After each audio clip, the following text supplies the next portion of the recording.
doctor Raúl Chanamé Orbe, quien es un jurista muy destacado de Lima, Perú. Voy a hacer muy breve mención de su trayectoria académica. Es magíster en Derecho Civil y Comercial, doctor en Derecho y Ciencia Política en la Universidad Nacional de San Marcos, posgrado en Derecho Constitucional General en la Universidad de Salamanca, España, posgrado en Derecho Constitucional Comparado en la Universidad de Zaragoza, España. Fue profesor de la Facultad de Derecho y Ciencias Políticas de la Universidad Nacional Mayor de San Marcos, en la Universidad de San Martín de Porres, Universidad Tecnológica de Perú, profesor del Centro de Altos Estudios Nacionales, profesor en la Escuela Superior de Guerra del Ejército, Estado Mayor Conjunto, conferencista del Centro de Investigaciones del Ministerio de Justicia, expositor en el Encuentro Internacional de Abogados, Preventiva, Mediación y Daño en Buenos Aires, Argentina, asesor del Congreso de la República, asesor de Mutual Perú, Bancú y Minpeco, consultor de proyectos de Banco Mundial sobre titulación de la propiedad informal, director de la revista Abogados, miembro del Colegio de Periodistas del Perú, miembro honorario del Foro de Abogados Peruanos, Barcelona, España, miembro de la Asociación Peruana del Derecho Constitucional. Su obra en libros es vasta, que se le han publicado en diferentes editoriales, tanto del Perú como del extranjero. Bien, también nosotros hemos tenido la oportunidad de publicarle sus colaboraciones en los libros que se han publicado en Dickinson, España, así como en Tirán, Lablam. Bien, es también hacedor de muchos capítulos y artículos de libros publicados en revistas especializadas. Es un profesor, investigador de una amplia trayectoria académica, y este día pues nos da mucho gusto que esté con nosotros participando doctor Raúl Chanamé Orbe. Tratará en esta ocasión el constitucionalismo virtual. Previamente le expreso, como siempre, mis respetos, admiración y agradecimiento por todo su apoyo. Bien, pues lo recibimos con un fuerte aplauso. Muchas gracias, maestro doctor Rafael Sánchez Vázquez, promotor de encuentros continentales sobre el derecho contemporáneo. El día de hoy acabamos de tener un problema virtual. El mundo, la especie humana, nuestra civilización, nuestra universidad, depende el día de hoy de lo digital.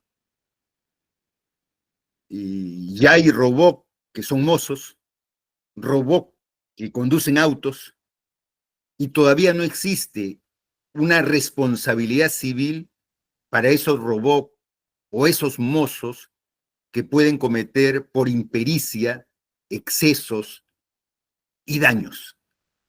La inteligencia artificial el día de hoy crea música, establece voces, crea pinturas,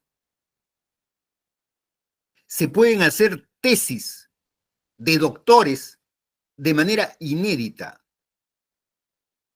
Y entonces el ser humano, el universitario, hoy día depende de lo digital.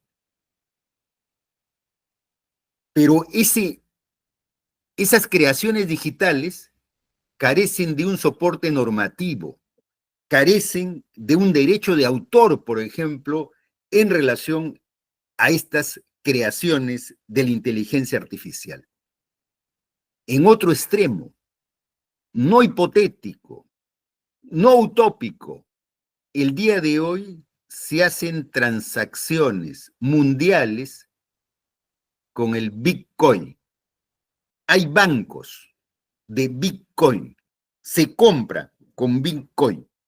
Se podría producir inflaciones, han dicho los economistas, con el Bitcoin. Y no existe un banco central que regule ese tipo de producción en las nubes. Entonces, estamos ante un nuevo horizonte. Por eso yo planteo en este importante evento académico que estamos pasando del constitucionalismo liberal, hemos pasado al constitucionalismo social y en el siglo XX, inevitablemente, vamos a tener que regular el constitucionalismo digital.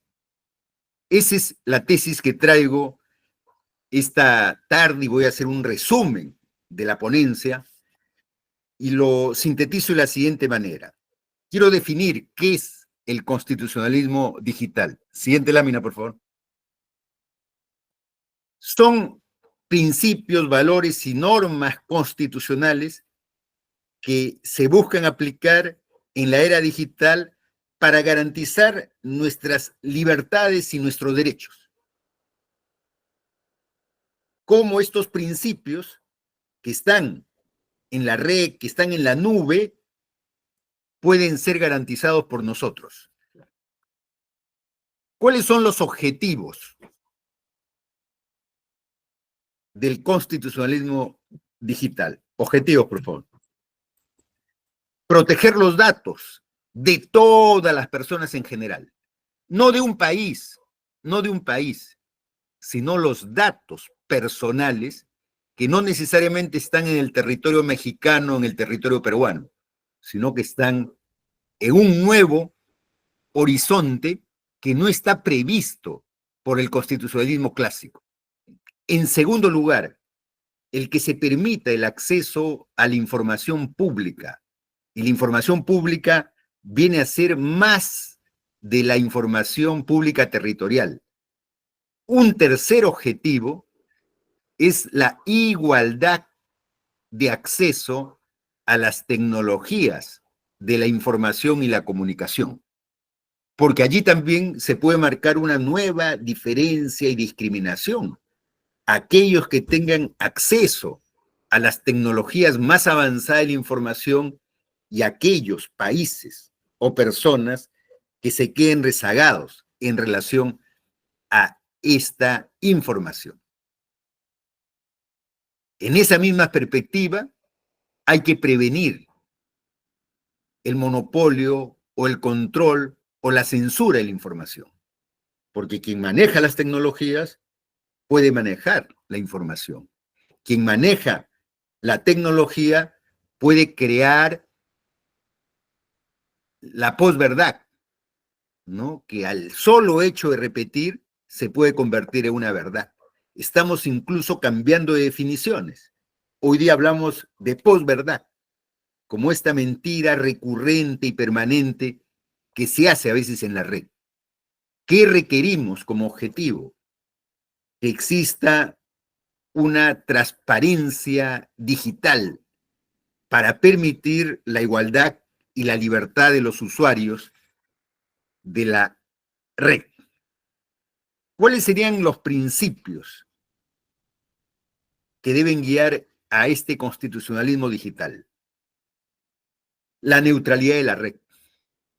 La red debe ser un instrumento que sirva a los usuarios de manera adecuada, equitativa y transparente, y no manipular, usar, hegemonizar la red para beneficio solo de algunos. El acceso universal. El día de hoy existe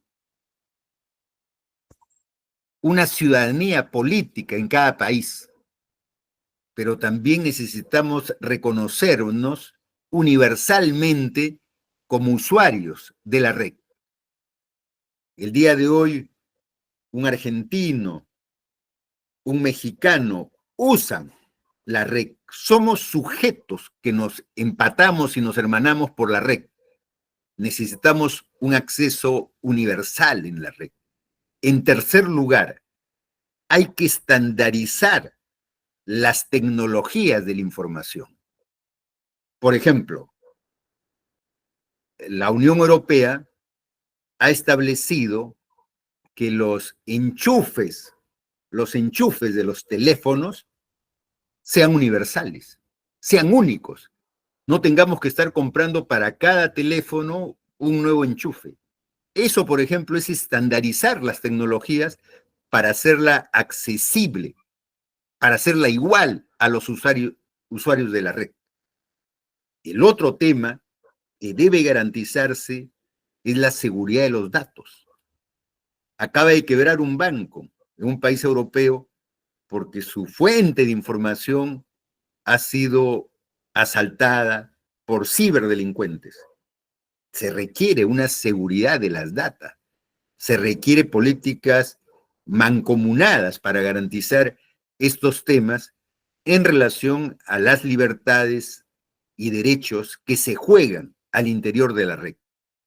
Y también como principio, que la red, el hecho digital, garantice la libertad de pensamiento y de expresión en un mundo plural, donde todos, sin excepción, tenemos por derecho el expresarnos con libertad y sin ningún tipo de limitaciones dentro de lo racional. ¿Qué requerimos? ¿Qué requerimos ante el problema digital? Regulación. Siguiente lámina, por favor. ¿Por qué requerimos una regulación? Porque ¿qué va a ocurrir si la inteligencia artificial o usando la inteligencia artificial se produce un crimen, un asalto, una estafa, una suplantación? ¿Qué requerimos?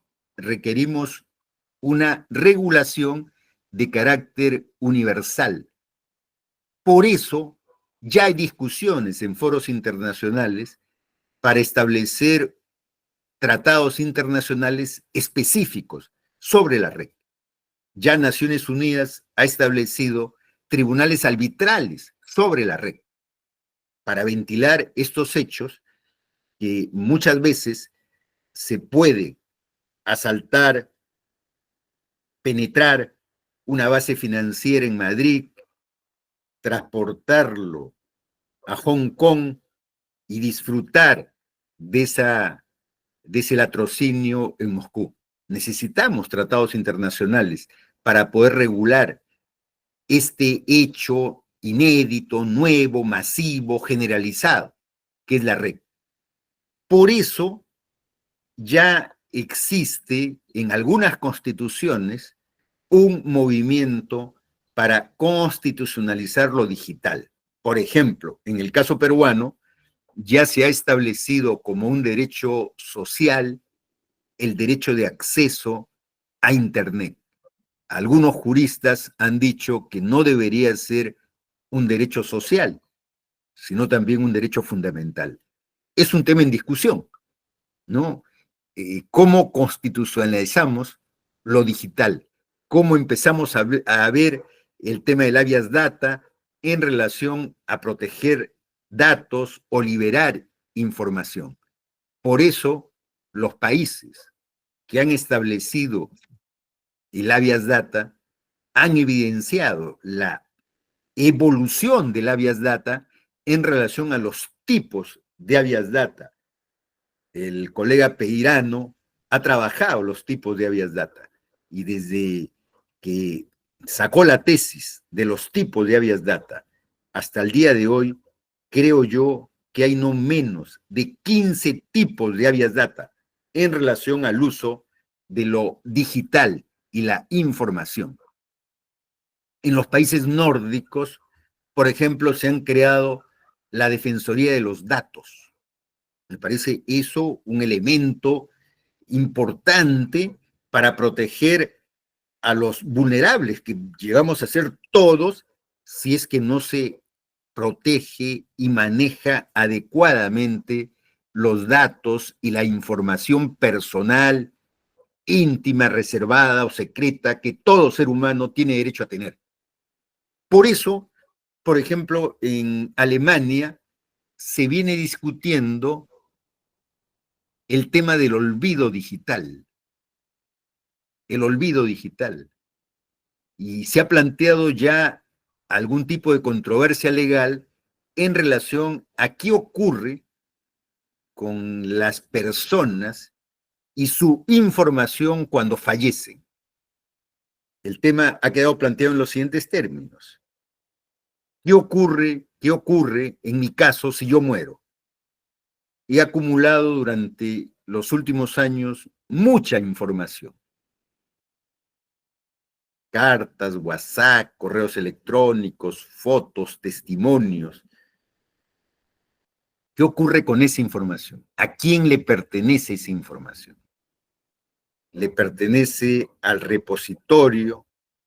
¿Le pertenece a la compañía que detenta la información? ¿O nos pertenece a nosotros? En primer lugar. Y en segundo lugar, ¿qué debe hacerse con esos datos cuando la persona fallece? Entregárselos a disposición de sus familiares o, como han planteado algunos ciudadanos alemanes, esta información debería extinguirse con la persona que ha producido estos datos. Esa es una pregunta para los jóvenes. ¿Qué hacemos con esos datos? ¿Qué hacemos? ¿Qué quieres que ocurra con tus datos? ¿Que cualquiera los puede usar, cualquiera los pueda ventilar, cualquiera los pueda manipular, cualquiera los pueda comercializar? ¿O estás de acuerdo que se hagan público o más bien que se le aplique un olvido, una conclusión digital como se ha demandado en Alemania? Estoy planteando de manera somera, de manera resumida, los problemas de naturaleza constitucional y legal que nos trae el constitucionalismo digital.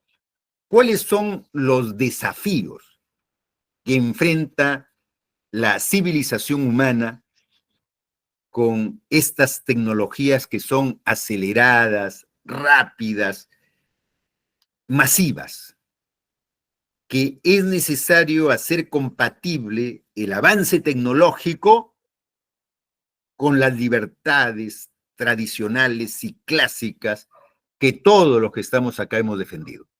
Se requieren los avances tecnológicos porque ayudan al trabajo, a la producción, pero necesitamos hacer que esos avances no menoscaben la libertad, que no menoscaben la libertad y no se menoscabe la igualdad. Hagamos compatible las nuevas tecnologías, los avances tecnológicos con la libertad. En segundo lugar, requerimos una jurisdicción transfronteriza para ventilar este tipo de casos. No es suficiente los tribunales nacionales, son insuficientes ante el avance tecnológico. Y hay un problema para los abogados, hay un problema para los juristas, hay un problema para los jueces, para los fiscales. La tecnología tiene una aceleración extraordinaria. En tanto, la producción normativa es lenta, quieta y muchas veces inamovible.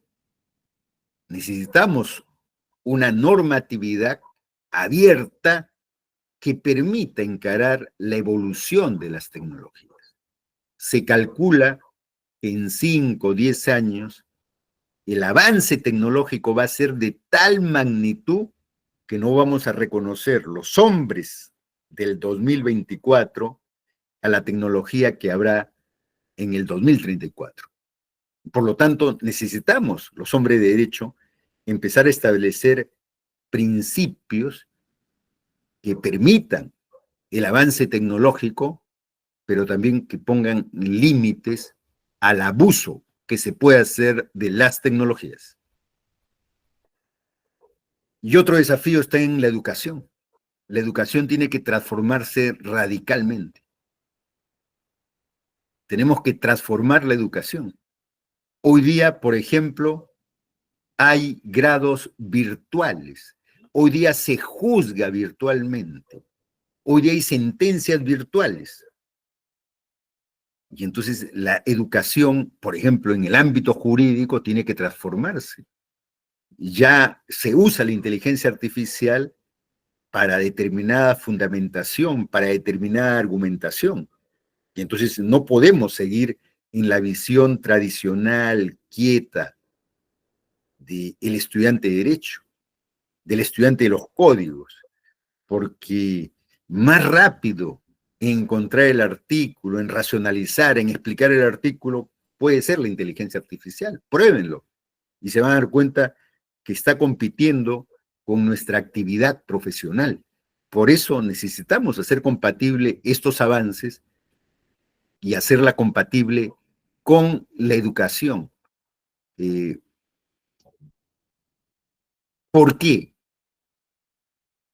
Por ejemplo, el teletrabajo, ya hay estudios que el teletrabajo es más productivo en algunas áreas que el trabajo presencial. El teletrabajo es más productivo que el trabajo presencial.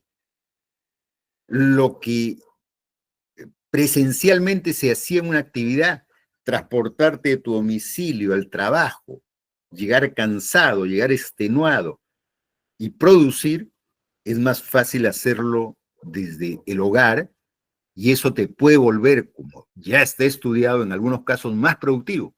Y lo que antes hacías en 8 horas, hoy día lo puedes hacer en 4 horas. Entonces ahí hay un cambio en relación a la actividad laboral que debe ser normada. Por ejemplo, en algunos países nórdicos, un WhatsApp de tu empleador fuera de tu horario de trabajo es normado como trabajo extra. Un correo electrónico fuera de tu horario de trabajo debe ser compensado económicamente, porque la red nos ha hecho más productivos. Miren lo que se está estudiando. Con la red somos más productivos para algún tipo de trabajo, por ejemplo, para los trabajos intelectuales. Somos más productivos con la red. Y entonces, ¿cómo buscamos el equilibrio? Se debe seguir considerando las 40 horas semanales, las 48 horas semanales. ¿Cuál debe ser el justo medio que garantice los derechos laborales de la productividad creciente que tiene el trabajador? Eso tiene que ver con la educación digital, con la producción digital, pero que carecen de una base normativa que permita proteger al trabajador. Y la inteligencia artificial y el conocimiento se convierte también en un nuevo desafío. Cuando ya se discutía el derecho a la instrucción pública, como denominaban algunos países al derecho a la educación. Evolucionamos al derecho a la educación. Pero ya la UNESCO señaló que el derecho no debería ser a la instrucción, a la educación, sino el derecho al conocimiento. El derecho al conocimiento, que hay que pugnar por el derecho al conocimiento, no por el derecho a la educación. ¿Qué ocurre si te educan con categorías tradicionales? Lo que debemos pugnar es por el derecho constitucional al conocimiento. Los estados deben regular este tema. Y finalmente, asistimos a una crisis de la democracia pero también a una posibilidad de potenciar mucho más la democracia a través de lo digital. Hoy día ya la democracia clásica explicada que cada 5 años sufragamos, periódicamente sufragamos, ya en determinados condados suizos se hace de manera cotidiana, de manera permanente. Los vecinos están conectados a la red y votan determinados acuerdos en la red sin necesidad de tener una asamblea, porque la democracia para ellos se ha vuelto un ejercicio cotidiano y no como en la democracia tradicional, donde los ciudadanos son periódicamente consultados a mediano plazo, porque no se puede consultar todos los días, se decía, ¿no? No pueden haber elecciones todos los días. Sí, pero ahora, por ejemplo, en Noruega se ha establecido en base al Ombudsman o defensor que los proyectos de ley del Congreso deben ser sometidos a un escrutinio público para ver si la opinión pública está de acuerdo, está en desacuerdo o pide cambios al proceso legislativo, que antes era un proceso exclusivamente del legislador. Entonces cambia nuestro modelo democrático porque el día de hoy, desde el teléfono, el vecino, el ciudadano, el usuario, puede opinar sobre los beneficios que le puede dar una ley o los reparos que puede tener sobre ese proyecto de ley. ¿Qué ocurre con el constitucionalismo digital? ¿Qué está ocurriendo con el constitucionalismo digital el día de hoy? Ya existe como referencia la Carta de Derechos Digitales de la Unión Europea. Creo que es el primer paradigma de este movimiento del constitucionalismo digital. Hay una carta, así como tenemos carta del paciente, el enfermo, protocolos sobre estos temas, también el día de hoy existe una Carta de Derechos Digitales de la Unión Europea. Las Naciones Unidas pide regular los datos personales.